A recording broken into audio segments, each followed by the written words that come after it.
al despertar.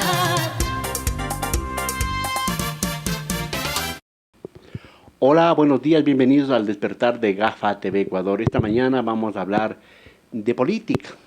Vamos a hablar de lo que pasa en nuestro querido Ecuador, para lo cual he invitado cordialmente al amigo Fernando López. Él es historiador y exdecano de la FACSO, de la Facultad de Comunicación Social de la Universidad Central del Ecuador. Fernando, gracias por venir a nuestro estudio. Te saludamos cordialmente. La primera visión del historiador, del catedrático, ¿cómo le ves al Ecuador en este fin de año 2022? Veo una profunda crisis, cada vez más grave. Esta es una crisis integral, es una crisis multidimensional. Estamos hablando de una crisis económica, de una crisis social, de una crisis de salud, de una crisis de seguridad, de un profundo descrédito cada vez mayor, diría, de la gente en la institucionalidad que ha ido construyéndose en el marco de la República y los estados liberales desde 1830 en adelante. A los jóvenes les preocupa sobre todo el problema del empleo. Por ejemplo, hablo de los jóvenes universitarios. Les preocupa conseguir un trabajo. Veo un gobierno totalmente incapaz para asumir otra cosa que no sean sus intereses particulares o los intereses particulares de quienes lo integran, de los ad honorem, ¿no? Y de los que ahora ya no son ad honorem.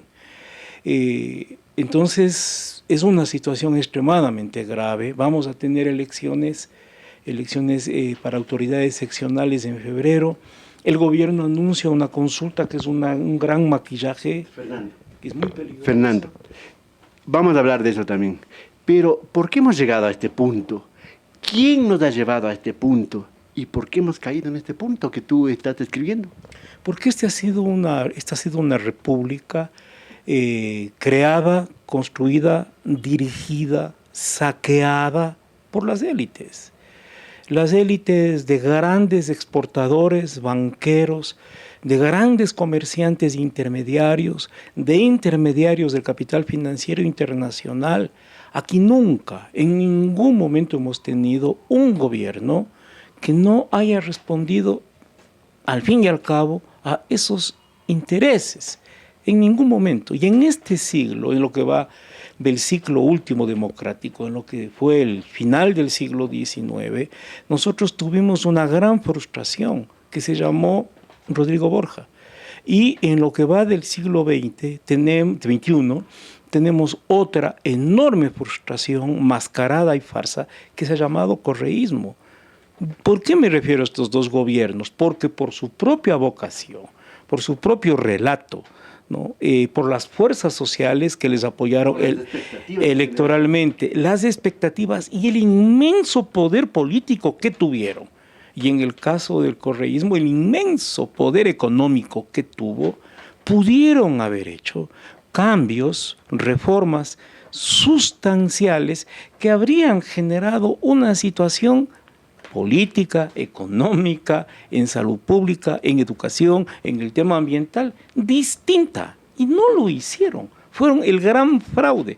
Lo grave es que uno de esos fraudes está más que moribundo, ¿no? Y da pataletas de muerto por allí, que es la izquierda democrática, pero el otro gran fraude que se apropió de los programas que habían sido históricamente de las fuerzas, diríamos, democráticas de este país, de los grandes movimientos sociales, está vivito y coleando y en muy malas compañías, hay que decirlo. Fernando, realmente la descripción de un catedrático como tú y de un historiador nos pone realmente a pensar. Entonces la gente dirá, es el panorama, estos más o menos son los actores que nos han llevado a esta cosa, y ahora, ¿qué tenemos que hacer? ¿Qué alternativas, qué salidas existen? Luego vamos a hablar brevemente de la consulta del señor Lazo. ¿Qué hay que hacer? En este momento hay que salir de un entrampamiento político. Estamos en la gran trampa de correísmo, anticorreísmo.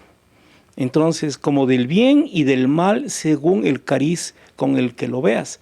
Para mucha gente que se identifica con las ideas de transformación y de cambio, el correísmo representa ese cambio.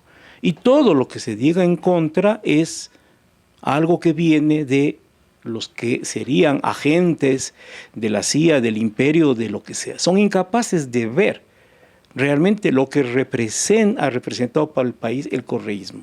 Y desde el otro lado, en cambio, el correísmo representa el peligro de una transformación que nunca estuvo en las expectativas del correísmo. Y hagamos memoria, nosotros hemos hablado, gente como yo, desde los orígenes del correísmo pude tener contacto con muchos antiguos compañeros de luchas que plegaron al correísmo y ellos admitían que lo que iban a pelear es por un gobierno que haga ciertas reformas. Y al final fracasaron.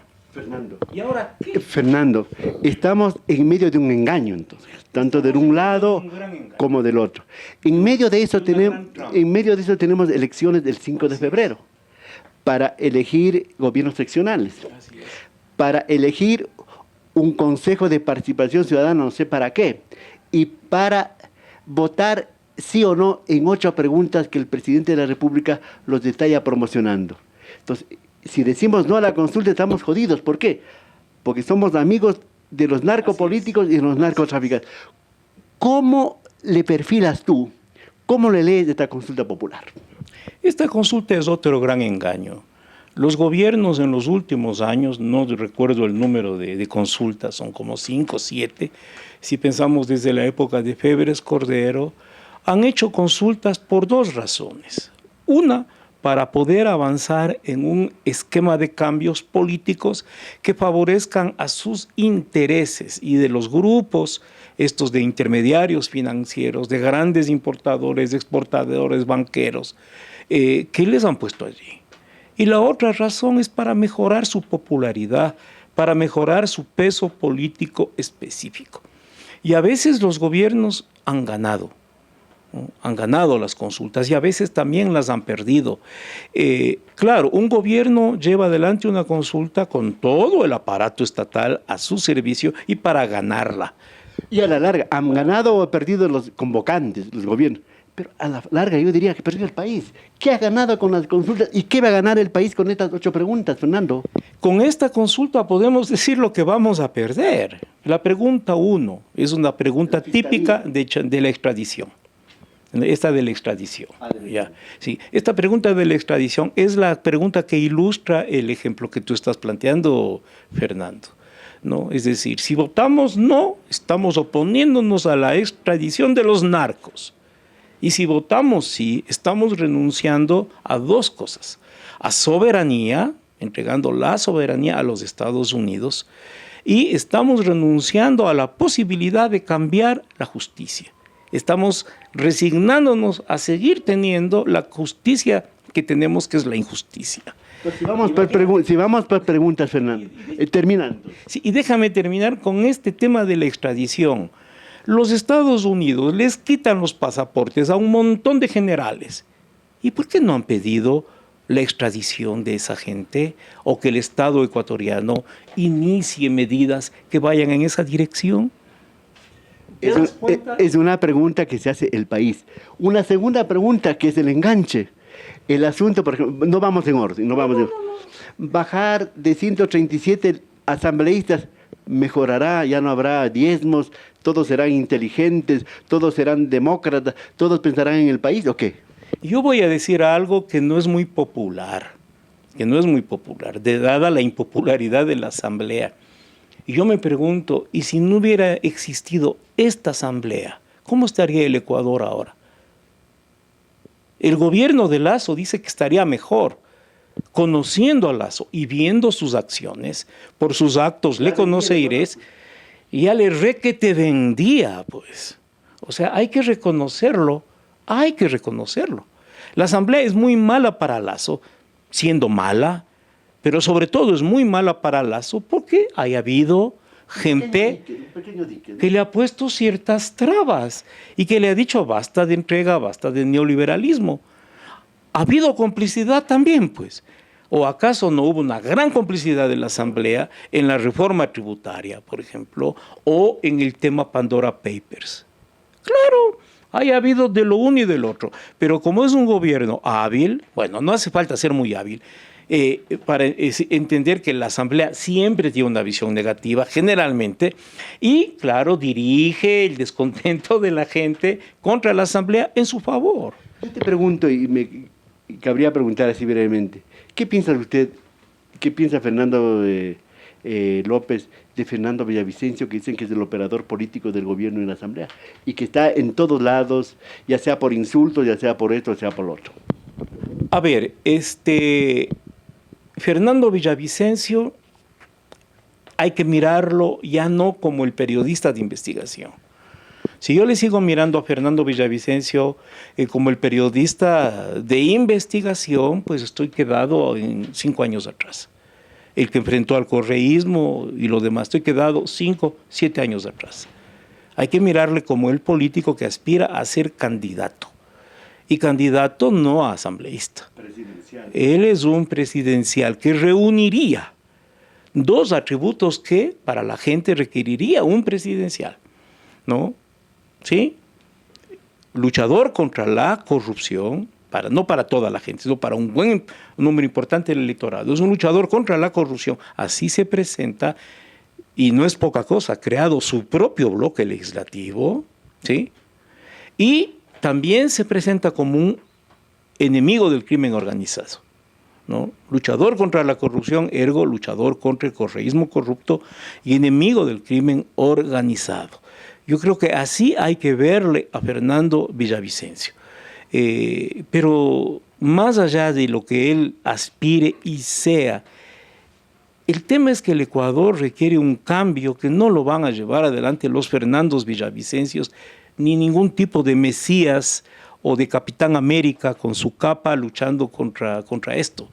Aquí requerimos realmente plantearnos un proyecto de sociedad, ¿no?, que signifique un proyecto de relaciones entre las personas que habitamos de este país y de relaciones con la naturaleza, totalmente distinto de los paradigmas que nos han conducido a esta crisis de la que hablábamos al comienzo.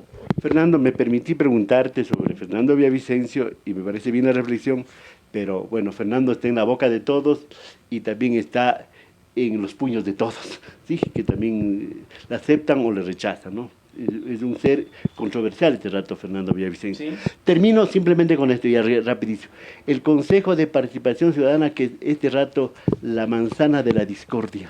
¿Qué quieren las preguntas? Quitarle las facultades al Consejo de Participación y Control Ciudadano y pasárselas a la Asamblea, pero en un manejo, porque no está claro, yo leo las preguntas y no está claro cómo va a ser, en un manejo ambiguo que podría dar paso a que el presidente de turno, o el que venga, tenga más elementos de negociación política con la Asamblea. Eso es todo. Va a mejorar la democracia, el control ciudadano, la fiscalización. Esto de ninguna manera no lo va a mejorar. ¿Cómo? Ya se expresó que la creación de este organismo, que luego ha sido controlado durante 10 años o casi 10 años, fue controlado por el correísmo y luego ha sido el foco de disputa política, no significó mejorar la participación democrática y el control social en el Ecuador. Fernando, con esto concluyo, por favor, un segundo. La gente se pregunta, con estas 8 preguntas, según manifiesta el presidente de la República en cadena nacional, ¿va a cambiar el país, va a cambiar la política, va a cambiar la justicia? ¿Va a cambiar en verdad el Ecuador? ¿Vamos a tener nosotros el 6 de febrero otro Ecuador?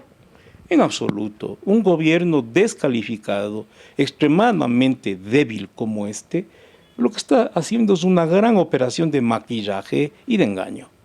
Y gastándose el dinero que la gente necesita para adquirir una medicina en un hospital, en esto, gastando el dinero en esto. Un ejemplo más de la absoluta incapacidad para gobernar que tienen este tipo de presidentes que vienen de las élites y que vienen con su proclamación de fe neoliberal, ¿no? Que responden a grupos tan conservadores y tan perversos como el Opus Dei. Eso es Lazo. Eso es Lazo. Muchas gracias. J es igual a Lazo. Muchas gracias No sirve para nada. a nuestro invitado, Fernando López, catedrático, historiador y ex decano de la Facultad de Comunicación Social de la Universidad Central del Ecuador. ¿Habrá tiempo de leer los anexos? Me pregunto, para la consulta popular. Esa es otra pregunta que queda flotando y algún rato te La volveré. letra chiquita, como en los contratos Te- de las aseguradoras. Señoras y señores, gracias por haber asistido a este diálogo que es muy reflexivo, muy decidor y para pensarlo seriamente. Gracias. Hasta la próxima. La salud y la higiene visual cuidan sus ojos y a la hora de escoger una óptica, elige experiencia, profesionalismo, solidaridad, calidad, variedad y buenos precios. Nueva Visión, la óptica con especialidades clínicas, le asesora, asiste y recomienda las soluciones visuales acordes a su necesidad, con el mejor servicio, tecnología y materiales garantizados. Esto y mucho más recibirá en distribuidora óptica Nueva Visión, porque nuestra consigna es mirar bien para vivir mejor. Estamos en Quito, Avenida 10 de Agosto y Ramírez Dávalos, Parque Julio Andrade. Al despertar.